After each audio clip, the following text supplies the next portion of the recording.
keep yourself in check at the same time. Like make sure you're doing what you can do, and make sure when you look at the mirror at the end of the day, you can look at yourself in the eyes and say, okay, did I put in an honest day's work?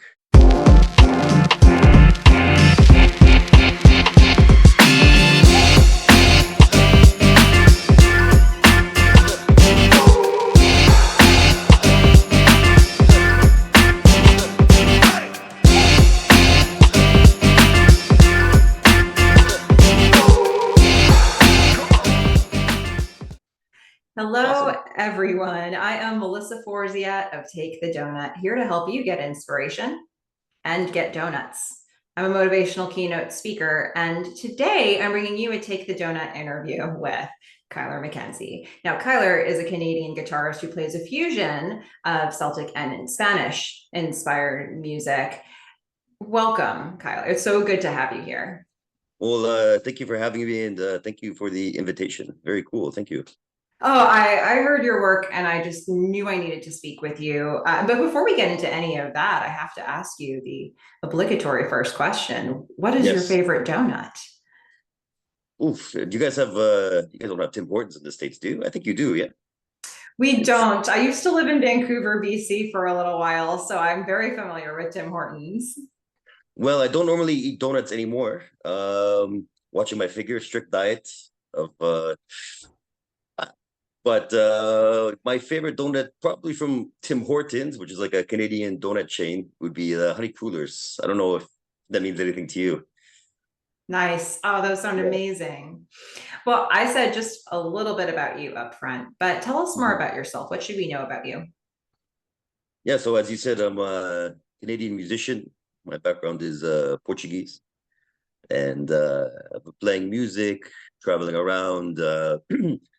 I played a bit in the States, but mostly I'm either in Europe or sometimes I come home to rest my head from the road in Canada. But as a musician, you're always playing, right? So so yeah, playing all over the place and trying to get better, learning every day, and yeah, just living the life, you know. Wow. Okay. I mean, that explains why you travel between Portugal and Canada so much. Yeah, yeah, for sure. No, I love Portugal. It's such a cool place.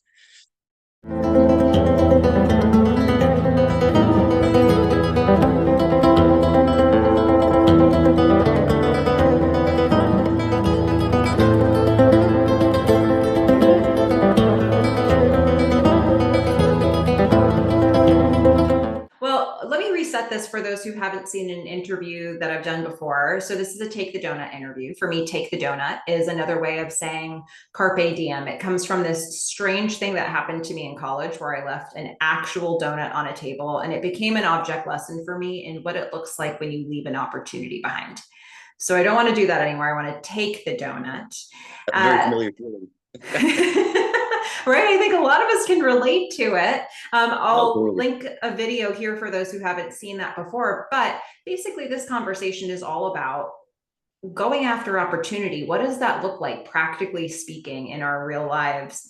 So, let me ask you this question to start with. How are you with going after goals? What is that process like for you? Oh, I think that's a big question. Like, you know, that's not an easy question to answer because there's not really one answer for that, right? Like going after goals, that's something, well, depends what the goal is, right? Like if it's something small, something you want to do every day, okay, that's a different story. But if you're talking about like a life goal, that's almost something you got to that's almost like introspective. You have to look at that yourself. You have to, so to say I'm good going after goals, it sounds kind of strange, you know, it doesn't sound right because I think everyone has that journey of what they're looking after, right? And to say good and bad, I don't know if that's the right answer. That sounds a bit too generic, you know. But I try to definitely. Some days I'm good, some days I'm bad, but it's always a process. You know, it's something you have to keep reminding yourself. Like you said, keep your eyes on the prize and that kind of stuff. So Absolutely. I don't know if that answers your question, but Well, it's a big amorphous question, you know. yeah. It's like, how do you live life? When you're going after something that you want, that's going to take a while, something that is going to take time, a lot of effort, a lot of skill building. What keeps you motivated in that process? How do you keep yourself motivated? Well, I don't know, like when I started playing music, or when I started like making music like my full-time thing, uh, there's a there was a book I read actually. It wasn't like a one-day decision where it's like, oh, today I'm gonna be a musician or like pursue this artist life or whatever you call it, right? It was kind of at a normal job, all that stuff. And there was always like I noticed these little moments that were kind of like turning on the light bulbs, but very gradually. And there was one book I read from a guy. I think he's based in LA too. He's a famous author called Stephen Pressfield, and it was the War of Art, not the Art of War, but the War of Art. And I read this book, and the way he describes it is motivation is kind of like a fleeting thing, right? Like everyone has motivation at the start, but really what drives you is hard work and going after every day. Motivation comes and goes, but for me, I find the thing is motivation has to find you working, right? Not vice versa. Uh, at least that's my opinion. That's works for me, right? Everyone has a different way, but I strongly believe, based on what this guy's book and also my own experiences, motivation is very tricky. You always have to be working, even without motivation. Yeah, I don't know. That's kind of how I see it. That's my personal opinion about that. Yeah, so it's like keep working even if you don't feel motivated. Yeah, like again, it depends kind of what you're going for. But from what I understand, people that want to go for something like a calling, right, or something big, or maybe this big dream or goal, it's motivation only lasts so long. You kind of have to be working in anticipation of the motivation coming or inspiration coming. Absolutely. You know, a lot of times when we go after something we want, there's a challenge that comes up. Challenges come up, obstacles come up. And I'm wondering for you if there's a particular brand of challenge that just keeps coming up for you no matter what it is you're doing. Like, is there an Achilles heel for you in the process? Oh, definitely the internal challenge. You're always in a fight with yourself, That's that's how I feel is the worst thing is convincing yourself every day to get out of bed and to go after it. It's always everything's internal, right? Uh, yeah, that's how I feel. If you look back on your life and this can be, any at any point in your past, what would you say is the biggest donut you've ever taken? Hmm. Good question. I would say I would say it would probably be the jump from having a normal job into like pursuing like the artist kind of idea because I feel even though it was challenging, I do feel that's like a donut, as you say, right? I feel like I had to take that in order, and what I got from that was amazing, right? So like, I would say just making the jump from a 9 to 5 kind of job which I had into finally taking the jump to this current thing I'm doing right now. Such a big one. It's that Mhm. safety net, it's so hard to pass up a safety net sometimes. It's probably honestly one of the hardest things, and once you do pass it up, there's always a reminder that it's there, and it's very tempting to go back to that, because it's very comfortable. Absolutely. Well, is there a donut that you're trying to take right now? Anything that's currently in progress for you? I would say it's just more of the same, is basically what I'm doing. But every year I try to progress a little more and to make myself a little better and, keep going after it, making myself known, that kind of stuff. So I would say it's an ongoing thing. There may be people who are listening to this who have a donut of their own they want to take. There's something that they want to do in life. Mhm. Maybe it's still an idea. Maybe they've Yes. started on the way there.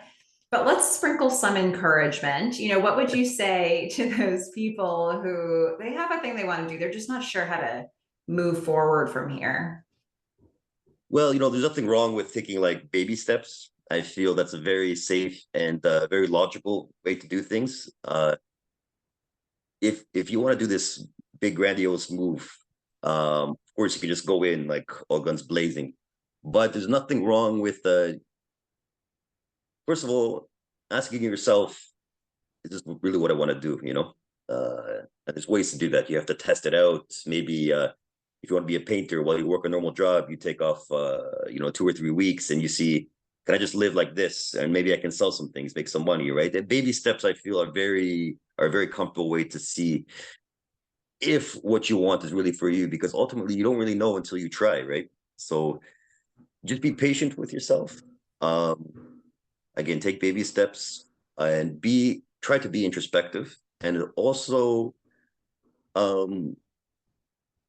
speak about your idea with other people, because generally, while people's advice might not be the right one, but it always opens up different perspectives that you might not have seen, ultimately leading to your decision, right?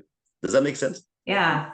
And I love how you started with that, baby steps. It doesn't have to be all done in one day. No, there's like once you're in the trenches, the grind, you realize there's not one move that kind of defines everything for you. That's like a romantic way to think of things, right? But really, it's baby steps, and be patient with yourself, be gentle, but also keep yourself in check at the same time. Like, make sure you're doing what you can do, and make sure when you look at the mirror at the end of the day, you can look at yourself in the eyes and say, okay, did I put in an honest day's work, right? That's very crucial. If you can, because you can't lie to yourself, right? So if you can do that, then you're on the right track, for sure. For those of us who want to follow your journey, and I really encourage people to do that, where can we find you? Oh, I got YouTube, Instagram. It's at Kyler, Kyler, Kyler Mackenzie Music. And yeah, you can check out the music there if you like it. And pretty much it, yeah, Instagram and YouTube. Perfect. Well, everybody be sure to check out those resources. And if you liked this interview with Kyler, be sure to like and subscribe, because there's so many inspirational interviews still to come. But, in the meantime, Kyler, thank you so much for chatting with me, with all of us, about your thoughts about going after goals. Okay, thank you very much for the invitation. It was nice to speak with you. Absolutely. And everybody who's listening, you know what to do. Go out there, get inspiration, get donuts. You got it. Bye, everybody.